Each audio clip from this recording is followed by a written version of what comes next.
여러분은 절망해 보신 적이 있으십니까? 도저히 불가능해 보이는 문제에 갇혀 처참하게 마음 깊이 무너져 내려보신 적이 있으신가요? 우리가 아는 한 이 성경은 소망의 책입니다. 그러나 아이러니컬하게도 이 소망의 책을 쓴 성경의 저자들은 때로 절망의 구렁텅이에 빠져 신음하였다고 성경은 말씀합니다. 그들의 비참한 신음소리에 대해 성경은 결코 침묵하지 않으십니다. 여기 위대한 책을 썼던 성경에 하나님께서 위대하게 사용했던 한 인물의 신음소리를 들어보시기 바랍니다. 내가 태어난 날이 저주를 받았어야 했는데, 어머니가 나를 낳은 날이 복된 날이 되지 말았어야 했는데, 나의 아버지에게 아들입니다, 아들 하고 소식을 전하여 아버지를 기쁘게 한 그 사람도 저주를 받았어야 했는데, 내가 모태에서 죽어 어머니가 나의 무덤이 되었어야 했는데, 내가 영원히 모태 속에 있었어야 했는데, 어찌하여 이 몸이 모태에서 나와서 이처럼 고난과 고통을 겪고 나의 생애를 마치는 날까지 이러한 수모를 받아야 하는가? 성경의 저자가 쓴 글이라고 믿어지십니까? 그러나 분명히 하나님의 위대한 선지자 그분이 쓰셨습니다. 그의 이름은 예레미야입니다. 그는 차라리 자신이 태어나지 않았으면 좋았겠다고, 이 땅의 빛을 보기 전에 죽었더라면 좋았겠다고 그렇게 한탄하고 있습니다. 너무 지나친 과장인가요? 너무 심한 말인가요? 아니요. 여러분이 이 사람의 신음을 이해하기를 원한다면 예레미야의 일기를 읽어보시기 바랍니다. 그는 이 고백을 하기 직전에 바로 성전에 끌려가서 하나님 앞에 예배 드려야 할 그 장소에서 제사장들에게 거의 죽도록 매를 맞았습니다. 매를 맞고 석방되었나요? 아니요.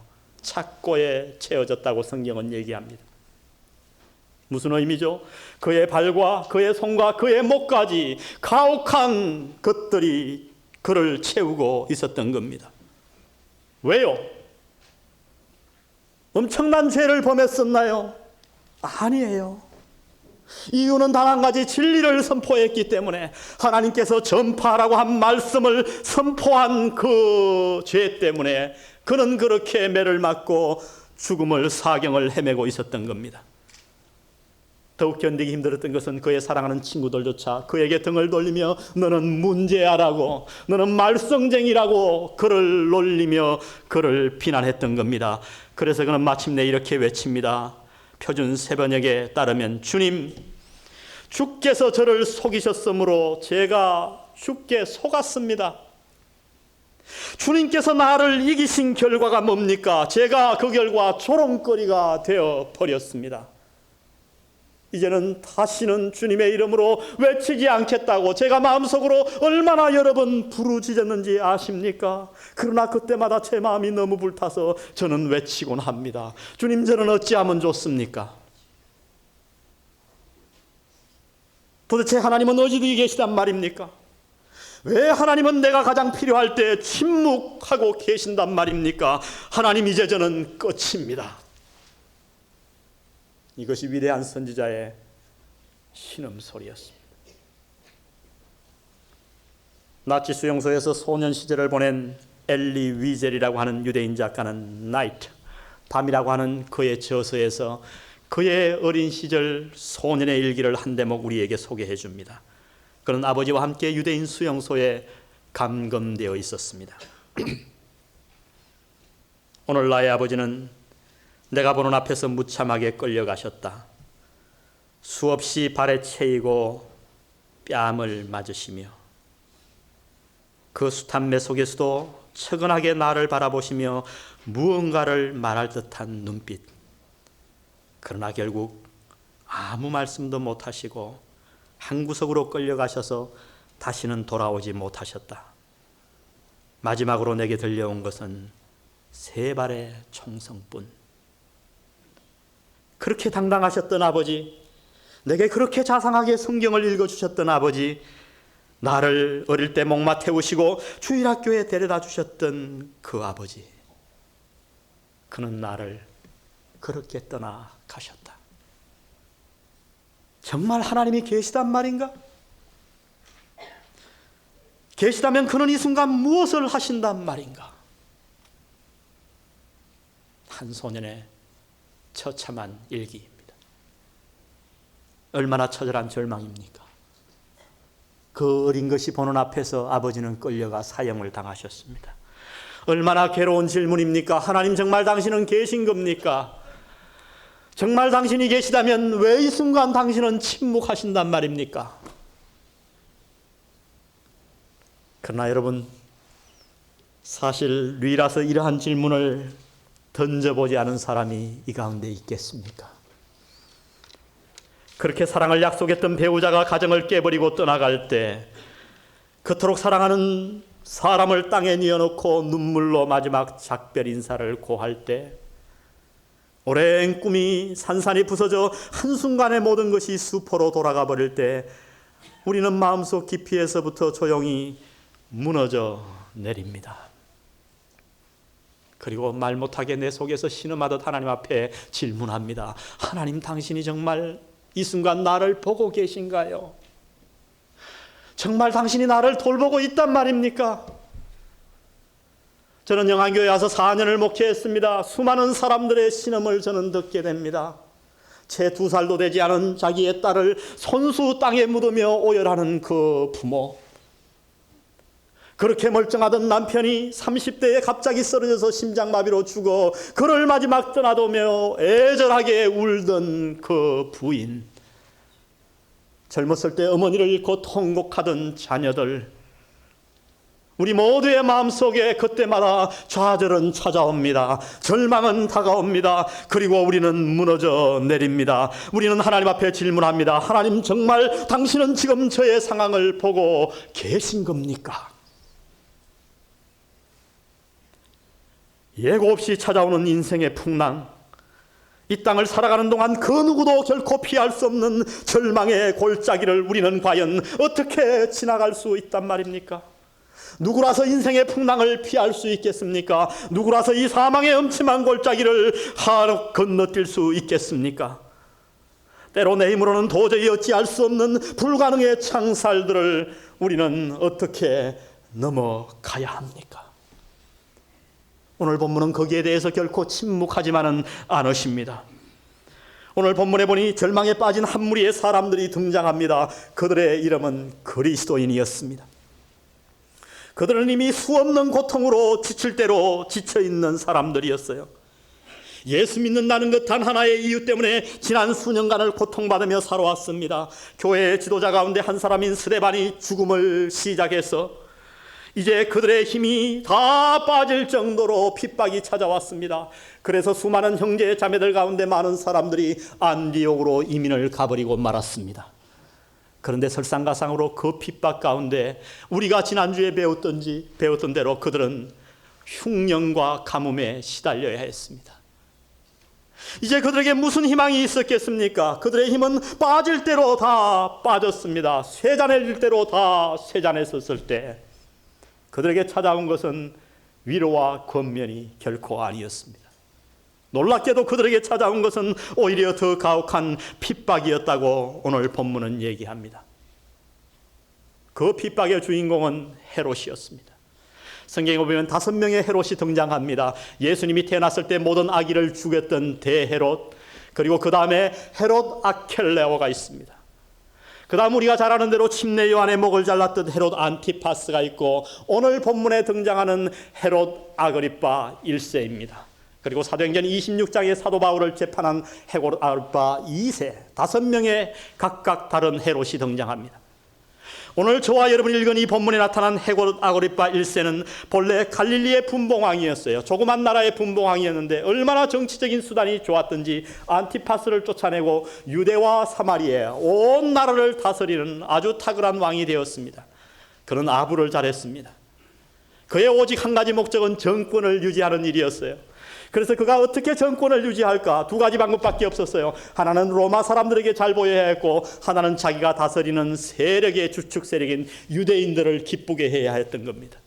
그는 끊임없이 머리를 굴립니다. 내가 어떻게 하면 유대인들을 기쁘게 할 수 있을까 고민하는 그 어느 날 계시가 찾아왔습니다. 그래서 11 제자 중에 탁월한 지도력을 발휘했던 요한의 형제 야고보를 불러다가 그의 목을 베어버립니다. 여러분, 교회 성도들이 받은 충격을 생각해 보셨습니까? 수많은 사람들이 박해로 다 떠나가 버리고 그들에게 남은 몇 명의 지도자들 가운데 야고보의 목이 잘려져 나간 겁니다. 그의 목을 자르자 과연 예상했던 대로 유대인들이 굉장히 기뻐합니다.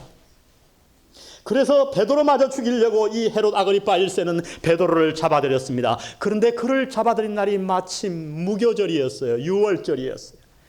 유대인의 간섭에 따르면요, 유월절마다 죄수를 해방시켜주고 특사로 내보내주지 결코 사람을 죽이지 않았거든요. 그래서 할 수 없이 헤롯 아그리파 1세는 베드로를 유월절이 끝날 때까지 일주일간을 감옥에 가두어 둔 것입니다.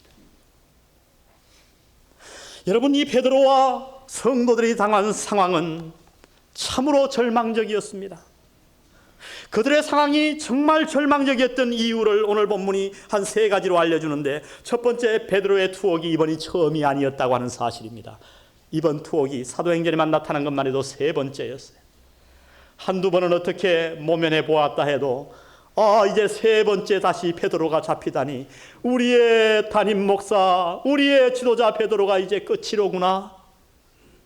두 번째 절망적인 이유였던 것은 이 헤롯 아그리파 1세가 굉장히 튼튼하게 베드로를 지켰다고 하는 거예요. 과거에 베드로를 한번 감옥에서 놓쳐버린 경험이 있기 때문에 어떻게 지켰는가?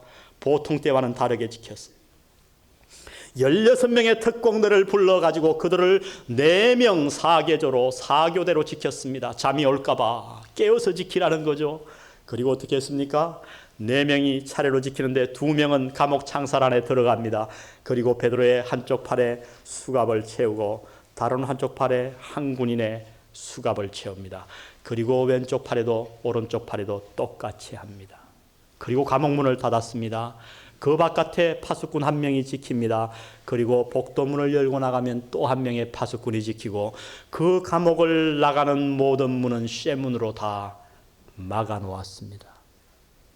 여러분, 얼마나 절망적인 상황입니까? 그러나 그 무엇보다도 이 상황이 철저하게 절망적이었던 이유는 바로 시간의 촉박성이었습니다. 시간이 없었어요. 무교절이 거의 끝나가고 있었다고 성경은 얘기합니다. 여러분, 6절을 한번 보십시오. 헤롯이 잡아 뭐 하려고? 내려고 하는 그 전날 밤에. 뭐하러 잡아내요? 무슨 얘기예요? 이제 동이 트면 베드로의 목을 자를 그 전날 밤에 이제 법적으로 항소할 기회도 없었습니다. 무력으로 구출작전을 펴기에는 너무 경비가 삼엄했습니다. 정치적으로 해결을 모색할 시간도 없었습니다. 상황은 아주 절망적이었어요. 베드로는, 그리고 그를 따르는 성도들은 철저한 불가능의 창살에 갇혀버린 것입니다. 얼마나 비관이 되었겠습니까? 얼마나 초조했겠습니까? 얼마나 그들 마음속에 절망이 엄습해 왔겠습니까? 그러나 오늘 저와 여러분이 읽은 이 본문은 참으로 충격적이만치 놀라운 베드로의 모습을 우리에게 소개해 주십니다. 6절을 다시 한번 들여다보십시오. 헤롯이 잡아내려고 하는 그 전날 밤에 베드로가 두 군사 틈에서 두 쇠사슬에 매어 누워 뭐 하는데? 악을 쓰는데? 자는데.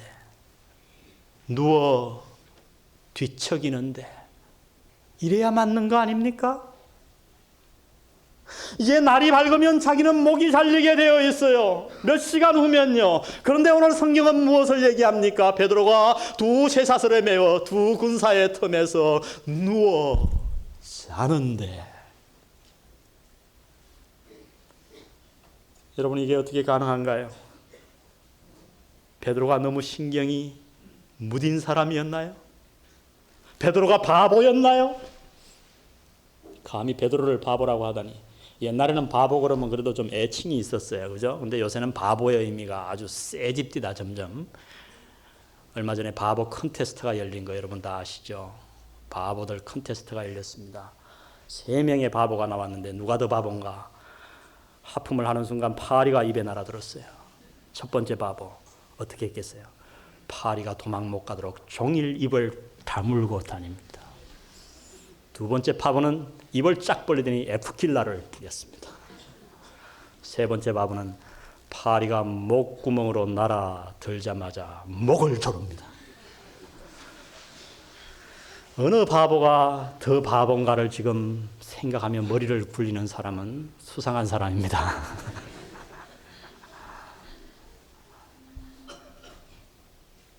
베드로가 정말 그렇게 무딘 사람이었습니까? 여러분 사복음서를 읽어보십시오. 베드로가 얼마나 다혈질이었어요. 사복음서에 나타난 베드로의 기질과 베드로의 평상시의 일들에 대한 반응에 의하면 아마 베드로가 두 샤슬에 매여 두 군사텀에 매여 악을 쓰며 길길이 뛰는데 이렇게 되어야 맞을 거예요. 그런데 오늘 베드로는 평상시와는 다르게 이날 누워 깊이 잠들어 있었습니다. 천사가 와서 옆구리를 차서 깨울 만큼, 그래야 일어날 만큼 깊은 잠에 빠져 있었다고 성경은 의심의 여지 없이 얘기합니다. 어떻게 그랬을까요? 수많은 실수 속에서 하나님과의 교제를 통해 그는 변한 것입니다. 훗날 그래서 베드로는 그의 저서에서 이렇게 우리에게 권면합니다. 너희 염려를 다 주께 맡겨버리라. 이는 그가 너희를 권고하심이니라. 베드로가 어떻게 그 상황에서 잠들 수 있었을까요? 이유는 단 하나라고 성경은 얘기합니다. 그는 주님께 자신의 인생을 맡겼기 때문이라고요. 사랑하는 성도 여러분, 우리가 왜 절망합니까? 왜 인생의 풍랑 앞에 그렇게 오랫동안 성경을 읽었는데 그렇게 기도한 사람들이 여지없이 무너집니까? 왜 시시때때로 찾아오는 사망의 음침한 골짜기 앞에 우리는 무릎을 꿇고 만단 말입니까? 이유는 하나예요. 맡기지 못하기 때문에. 내가 내 인생의 짐을 다 지고 있기 때문에 우리는 좌절하고 우리는 절망한다고 본문은 말씀하십니다. 어떻게 우리가 절망을 이길 수 있나요? 어떻게 인생의 흉흉한 풍파를 건널 수 있나요? 대답은 너무나도 간단합니다. 하나님의 대답은 오늘 그렇습니다. 얘야 맡기거라. 온전히 나를 의뢰하거라. 인생은 풍파의 연속입니다. 누구라서 풍파 없겠습니까? 목사인 저도 때로 절망합니다. 이렇게 힘에 넘쳐서 설교하지만 저는 여러분이 보지 못하는 삶의 구석들이 있습니다. 멀쩡하게 신앙생활 잘 하던 성도가 삼천포로 빠져버릴 때 저는 참으로 마음속 깊이 좌절합니다. 그렇게 가르쳐도 바위처럼 꿈쩍 않는 장사 같은 성도들을 만날 때 저는 때로 무기력감을 느낍니다. 자신의 스트레스를 은근히 목사에게 푸는 사람들을 만날 때마다 저는 속으로부터 끓어오릅니다. 나를 비난하는 건 좋습니다. 그런데 제가 그 원인을 알아요. 스트레스가 많기 때문이에요. 나의 잘못을 지적하는 게 아니에요. 왠지 목회를 못마땅하게 여기며 그래서 기회만 되면 공격의 화살을 날려보내는 성도들. 교회가 무언가 잘 안 되는 것이 모두 목사의 탓이라고 생각하며 언제라도 공격의 준비가 되어 있는 사람들을 만날 때마다 저는 솔직히 두렵습니다. 때로 그래서 저는 좌절합니다. 수요일과 주일마다 찾아오는 이 설교의 부담, 때로 저의 어깨를 너무나도 짓누릅니다. 저는 얼마 전에도 너무도 절망했습니다. 하나님, 이제 제가 목회를 못하겠습니다.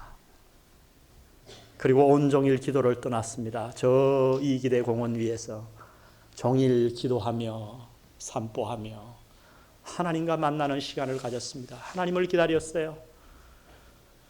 저녁 때가 다 되어서 벤치에 앉아서 바다를 바라보고 있었습니다. 침묵하셨던 하나님, 정말 가라앉은 마음으로 간절한 마음으로 하나님을 찾았지만은 내 마음속에 말씀을 안튼 하나님이 그 저녁에 너무나도 그날 오후 저에게 간단한 말씀을 주셨습니다. 내 마음속에 들려온 말씀은 너무도 간단했어요. 정건아, 네가 목회하니? 네가 목회하니? 그렇더라고요. 제가 목회하는 줄 알았어요. 제가 제 삶을 사는 줄 알았어요. 제가 영안교회를 이끄는 줄 알았더라고요. 그것은 저에게 충격이었습니다. 다 아는 사실이었지만 저는 잊고 있었던 겁니다. 하나님이 나를 통해 내 인생을 이끈다고 하는 사실, 하나님이 홀로 이 영안교회를 목회하고 계신다고 하는 사실을 저는 철저히 잊고 있었던 겁니다. 하나님은 그 다음에 짧게 저에게 한마디 하셨습니다. 맡기거라. 나에게 맡기거라. 수고하고 무거운 짐진 자들아 다 내게로 오라. 내가 너희를 편히 쉬게 하리라. 우리가 주님의 약속을 압니다. 주님이 내 인생의 주임을 압니다. 그런데 왜 우리는 염려하는 겁니까? 왜 절망하는 겁니까? 왜 불가능의 창살 속에 갇혀서 신음소리를 내며 살아가야 하는 겁니까? 이유는 단 하나입니다. 우리가 주님께 맡기지 못하기 때문에, 주님을 온전히 의뢰하지 못하기 때문이라고 성경은 얘기합니다. 예수님은 이 사실을 제자들에게 가르쳐 주시기 위해서 어느 날 제자들에게 저 갈릴리 바다를 건너가자 말씀하십니다. 그리고 그는 주무십니다. 풍랑이 찾아왔어요. 예수님이 그 풍랑을 몰랐겠어요? 주무셨어요. 제자들이 갈릴리 어부 출신이었기 때문에 처음에 풍랑을 겁내지 않습니다. 이까지 풍랑쯤이야. 자기들의 힘으로 해결해 보려고 했습니다만 그날의 풍랑은 달랐습니다. 도저히 어찌할 수 없는 상황, 죽음 직전에 닥쳐서 그들은 예수님께 뛰어가서 불평합니다. 주님, 우리가 다 죽게 되었는데 당신은 잠만 주무십니까? 당신이 우리 고통을 보기나 보시는 겁니까? 정말 우리를 사랑하시기는 하시는 겁니까? 불평이 가득 차서 주님께 뛰어가서 그 불평을 신음소리로 토로합니다. 그때 주님이 일어나셔서 잠잠하라. 그 한마디에 그 뛰놀던 풍파가 잠잠. 바늘 하나가 떨어져도 다 들릴만한 폭풍의 고요 가운데 주님이 그들을 돌아보시며 어찌하여 무서워하느냐 믿음이 적은 자들아, 내가 너희와 함께 있지 않니? 내가 여기에 있지 않니? 왜 무서워하느냐? 사랑하는 성도 여러분, 절망 속에 계십니까? 말 못할 문제들을 안고 고민하고 계시나요? 수많은 파괴될 관계 때문에, 사람에 대한 미움의 감정 때문에 잠을 이루지 못하십니까? 끊지 못하는 나쁜 습관으로 고민하시나요? 우리가 어떻게 이 절망의 늪을 지나갈 수 있을까요? 인생의 풍파를 지나갈 수 있을까요? 주님 앞에 맡기시기 바랍니다. 여러분의 짐을 주님 앞에 드리십시오. 여러분의 인생을 주님 앞에 맡기십시오. 그분이 당신의 인생을 조종하게 하십시오.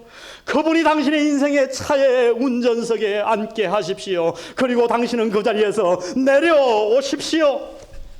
주님 여기에 앉으세요. 내가 당신의 종이 되겠나이다. 내가 당신의 뒤를 따르겠습니다. 주님 제 앞장서 주십시오.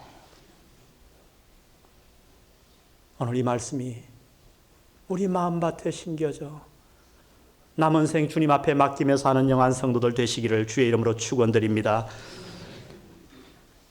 그러나 그날 절망에 빠져 있었던 사람은 베드로만은 아니었습니다. 교회 밖에 있던 성도들 역시 굉장히 어려운 상황 가운데 있었어요. 어쩌면 그들의 두려움이 더 컸는지도 모릅니다. 한번 생각해 보세요. 야고보도 잃어버리고 이제 베드로도 잃어버렸다고 그들은 생각했을 거예요. 야, 우리는 앞으로 어떻게 신앙생활을 해야 한단 말인가. 그들은 참으로 두려웠습니다. 그런데 그 순간 그들은 무엇을 하고 있었나요? 우리 5절을 다 같이 한번 읽어보겠습니다. 5절입니다. 시작. 이에 베드로는 옥에 갇혔고 교회는 그를 위하여 간절히 하나님께 빌더라. 교회는 그를 위하여 간절히 하나님께 빌더라.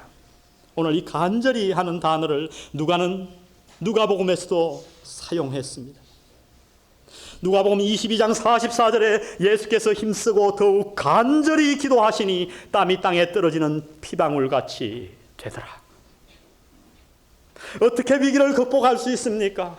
어떻게 절망의 늪을 건널 수 있습니까? 예수님이 친히 모본을 보여주셨습니다. 그분도 하나님이 시점한 십자가를 앞에 두고 그 전날 밤에 간절히 기도했다고 성경은 우리에게 증언해 주십니다.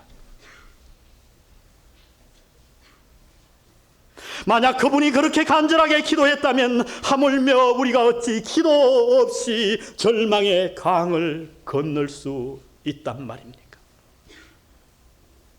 오늘 그리스도인의 문제가 무엇입니까? 기도하지 않는 거예요. 간절한 기도 없이 이 세상을 승리하며 살려고 하는 거예요. 무릎 꿇음 없이 이 위기를 극복하려고 하는 것입니다. 성경은 계속해서 끊임없이 우리에게 명령하고 부탁하십니다. 기도하라. 그래서 예수님은 잠자는 제자들에게 3번씩이나 오셔서 깨어 기도하라. 베드로는 얘기합니다. 깨어라. 마귀가 우는 사자같이 믿는 너희라도 삼킬 자를 지금 찾고 있다. 깨어 기도하라. 기도하라. 아무것도 염려하지 말고 오직 모든 일에 기도와 간구로 너희 구할 것을 감사함으로 하나님께 아뢰라. 그러나 우리는 모든 일에 염려하고 아무것도 기도하지 않습니다. 그리고 승리를 바랍니다. 그리고 절망 속에서 신음소리를 내며 하나님을 원망합니다. 기도하시기 바랍니다. 어떻게 이 절망을 이길 수 있는가? 방법은 하나입니다. 간절한 기도입니다. 우리가 잘 아는 기도의 용사 조지 뮬러는 30년을 넘는 사역 동안 고아들을 맨손으로 먹여 살렸습니다. 수천 명의 고아들. 어느 한 사람이 조지 뮬러가 평생 동안 고아들을 먹인 기도로 얻은 응답의 액수, 돈을 계산해 보았습니다. 그 당시의 돈으로 정확하게 92억 원이었습니다. 그 당시에 92억 원이라면 오늘날의 1000억 가까운 돈입니다. 그는 무일푼이었어요. 어떻게 1000억 가까운 돈을 공급했는가? 오직 방법은 하나였습니다. 기도였습니다. 오늘 CCC의 창시자인 김준건 목사님은 일본에서 있었던 한 놀라운 기도의 응답의 얘기를 우리에게 이렇게 전해줍니다. 일본에 한 그리스도인이 있었습니다. 하나님의 사업을 하기 위해 내가 무엇을 할까? 부부가 땅을 사서 과일나무를 심었어요. 그의 수확을 거둬서 고아원에 갖다 줘야 합니다. 그런데 웬일입니까? 어느 날 일어나 보니 온 벌레가 생겨서 과일들을 먹기 시작하는 거예요. 농약이 발달되지 않을 때라 잡아도 벌레가 끝이 없습니다. 이 부부는 그 벌레를 잡다가 말고 그 과수원에 무릎을 꿇었습니다. 주님, 우리 힘으로 어찌할 수 없습니다. 이 천여거리의 과일나무를 어떻게 하시겠습니까? 주님 도와주시옵소서. 간절하게 밤이 맞도록 기도했는데 그 다음날 아침에 놀라운 일이 났어요. 웬일입니까? 한 번도 오지 않았던 수많은 빽빽한 새떼들이 그 가수원을 덮치더니 그 벌레들을 싹 잡아먹어버려요. 기적은 오늘날도 일어납니까? 예. 하나님이 살아계시기에, 그분이 지금도 엄연히 존재하시기에 기적은 오늘날도 일어날 줄 믿습니다. 기도하셔야 합니다. 위기 속에 있으십니까? 염려하는 대신 기도하시기 바랍니다. 초조해하는 대신에 하나님을 만나시기 바랍니다. 방황하기 전에, 절망에 사로잡히기 전에 주의 보호자 깊은 곳에 가까이 나가시기 바랍니다. 우리가 기도한 대로 모든 것이 다 변하지는 않을 겁니다. 오늘 말씀대로 야고보는 기도했음에도 불구하고 죽었습니다. 베드로는 구출되었습니다. 그러나 그러한 것이 우리에게 무슨 상관이겠습니까? 이 땅의 환경의 변화에 상관없이 우리는 기도해야 된다고 얘기합니다. 왜? 우리는 하나님의 뜻을 알 수 없기 때문에 주여 당신의 뜻대로 이루어지게 하옵소서. 이미 베드로에게는 죽음도 좋았습니다. 탈옥도 좋았습니다. 베드로가 탈옥에서 영원히 살았습니까? 아니요. 그는 십자가에서 거꾸로 못 박혀 순교했습니다. 죽고 사느냐가 문제가 아니에요. 그것을 위해서 기도하라는 말씀이 아니에요. 하나님의 뜻이 이 땅에 이루어지기 위해서, 하나님의 나라가 당신의 인생에 건설되기 위해 기도하시기 바랍니다. 오늘 사회는 이러한 기도의 용사를 찾고 있습니다. 내 아집을 위해서 기도하는 게 아니고, 내 육신의 안위를 위해서 기도하는 게 아니고, 하나님의 뜻을 이루기 위해 무릎을 꿇는 기도의 용사를 하나님은 오늘도 찾으십니다. 이 연말을 바라보시며 여러분의 기도 생활을 점검하는 아름다운 일이 있기를 주의 이름으로 축원드립니다. 베드로는 온전히 하나님을 신뢰했습니다. 교인들은 간절히 기도했습니다. 그 결과가 무엇이었나요? 그 결과는 놀라운 거였어요. 베드로가 자고 있는데 천사가 나타납니다. 옆구리를 툭 차서 보니까 천사예요. 일어나라. 일어나니까 쇠사슬이 그냥 마룻바닥에 떨어져요. 이게 꿈인가? 나를 따라오라. 첫째 파수, 둘째 파수 지나가는데 아무도 말리지 않아요. 쇠문 있는 곳에 오니까 쇠문이 주르륵 스르르 열려요. 11절 보세요. 베드로가 뭐라고 고백합니까? 이에 베드로가 정신이 나서 가로되, 다 같이 읽습니다. 시작. 내가 이제야 참으로 주께서 그의 천사를 보내어 나를 헤롯의 손과 유대 백성의 모든 기대에서 벗어나게 하신 줄 알겠노라. 알겠노라. 사랑하는 성도 여러분, 이런 알겠노라의 고백을 앞으로 수없이 하며 살아가는 여러분 되시기를 바랍니다. 내가 맡겼더니, 내가 기도했더니, 이제야 하나님이 그렇게 해주셨구나. 내가 알겠노라. 신앙은 뭔지 아세요? 하나님의 은혜를 알아가는 거예요. 수십 년을 믿어도 하나님을 모르는 자들이 있어요. 그거 신앙 아닙니다. 남은 평생 알아가시기 바랍니다. 여러분은 어떠십니까? 혹시 당신은 지금 이 순간에도 남 모르는 창살에 갇혀 있지는 않습니까? 나도 어쩔 수 없는 미움의 마음, 내 힘으로는 도저히 해결할 수 없는 아픈 인간관계, 수없는 직장의 문제들, 남 모르는 질병들, 남에게 얘기할 수 없는 자녀의 문제로 절망의 쇠창살에 갇혀 신음하고 있지는 않습니까? 오늘 말씀을 읽으며 주님 앞에 한번 맡겨보지 않겠습니까? 여러분의 문제를 주님 앞에 내어놓고 간절한 기도를 드려보지 않으시겠습니까? 기도드리십시다.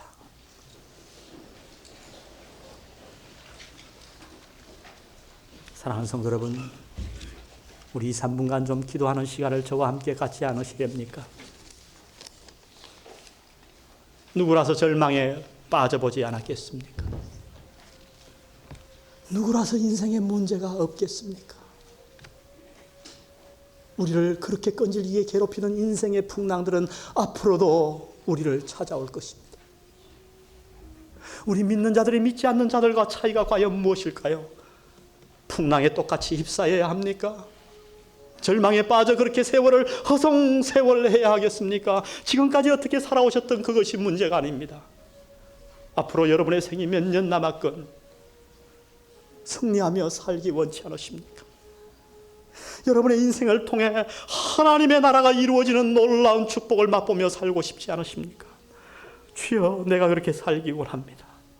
제가 당신 앞에 맡기기 원합니다. 기도의 사람이 되겠나이다. 우리 한 2, 3분간 기도하십시다. 아버지 하나님, 오늘 이 말씀을 우리에게 주심을 감사합니다. 아버지 하나님, 주의 은혜로 우리를 붙들어 주시고, 아버지 하나님, 우리 앞에 주님 친히 말씀하여 주시옵소서.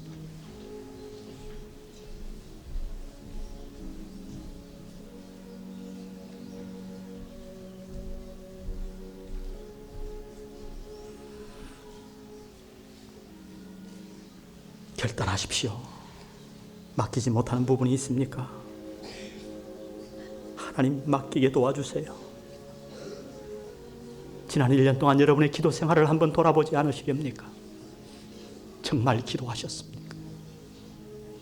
혹시 기도의 줄을 놓치고 사신 것은 아닙니까? 자녀를 위해, 남편을 위해 무릎 꿇던 것을 잃어서 버리지는 않았습니까? 주여, 기도의 사람으로 회복시켜 주옵소서.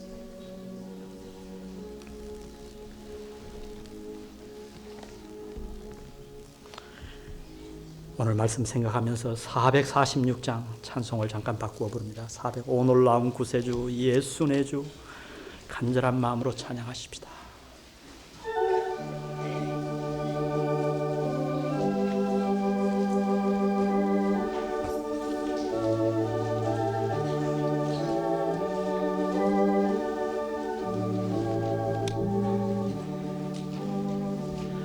오 놀라운 구세주 예수 내 주, 참 능력의 주시로다.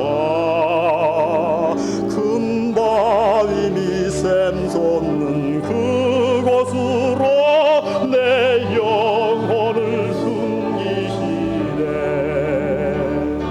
내 마른 땅을 종일 걸어가도 나 피곤지 아리하며 저 위험한 곳 내가 이를 때면 큰 바위에 숨기시고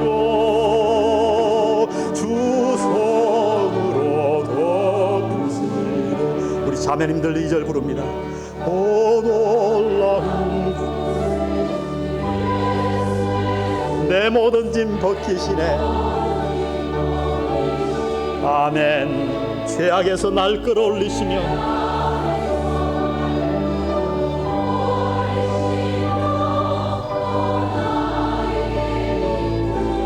우리 다 같이 부르십시다.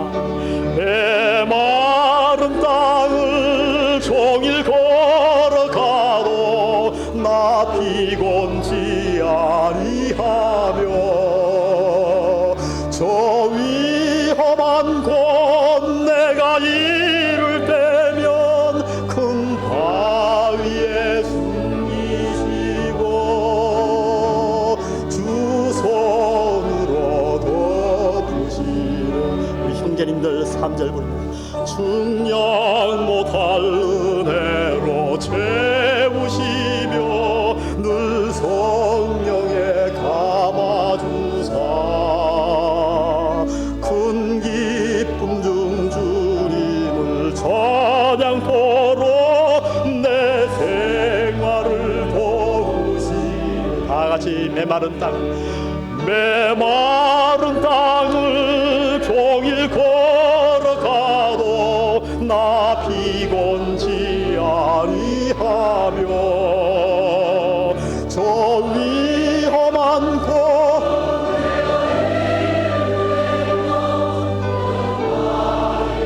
숨기시고 주 손으로 덮으시네.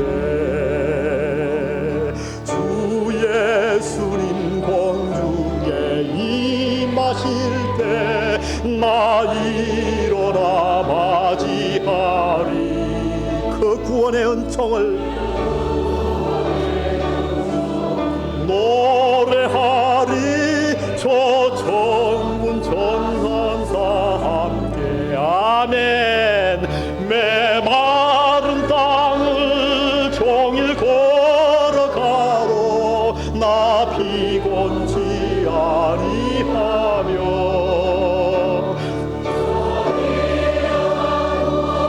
내가 힘을 때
아버지 하나님,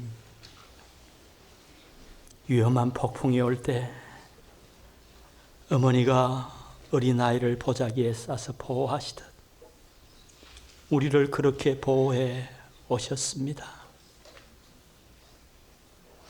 하늘 보자 다 버리시고 우리를 큰 바위에 숨기시기 위해 칼보리 십자가에 내려오셨습니다. 주님, 그 사랑 뿌리치고 나 혼자 내 인생의 짐을 회개합니다. 주여, 이 시간 당신 앞에 걸음을 옮기기 원합니다. 저를 받아 주옵소서. 내 인생의 운전대를 당신 앞에 맡겨드립니다. 주여, 받아 주시옵소서. 남은 생 주 앞에 맡기며 무릎 꿇으며 살아가는 우리 사랑하는 영안 성도들 되게 하옵소서. 내일의 물질을 맡기는 의미로 우리에게 허락하신 작은 물질의 일부를 드렸습니다. 주님, 이 물질을 흠량해 주시고 남은 생애 동안 친히 우리의 쓸 것들을 공급하여 주옵소서. 예수님의 이름으로 기도드렸습니다. 아멘.